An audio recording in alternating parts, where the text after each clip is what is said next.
Hi అండి. ఈరోజైతే బీరకాయ ఫ్రై చాలా టేస్టీగా చేసుకోవచ్చు.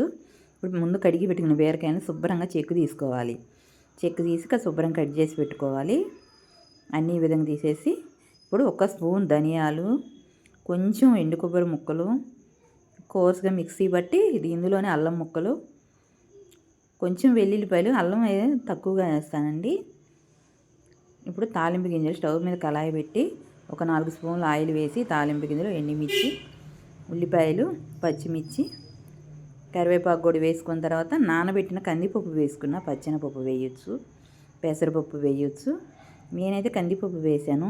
పచ్చెనపప్పు గ్యాస్ స్టవ్లు కదా.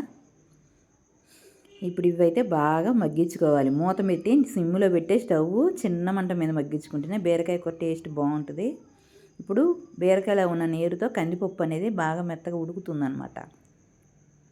ఇప్పుడు తిప్పుకుంటూ మూత పెట్టి సిమ్లో పెట్టి ఈ విధంగా ఇప్పుడు మసాలా అయితే సగం కూర మగ్గిన తర్వాత మసాలా వేసి మళ్ళీ 10 నిమిషాల పాటు మసాలా కూడా మగ్గేంత వరకు తిప్పుకొని మూత పెట్టుకొని మసాలా మగ్గించుకోవాలి. ఇది బాగా మగ్గిన తర్వాత 1.5 స్పూన్ కారం వేసాను. మీ టేస్ట్కి సరిపడా కారం వేసుకోండి. అంతే, బీరకాయ కూర రెడీ అయిపోయింది. మా వీడియో నచ్చితే లైక్ చేయండి, షేర్ చేయండి. బాయ్.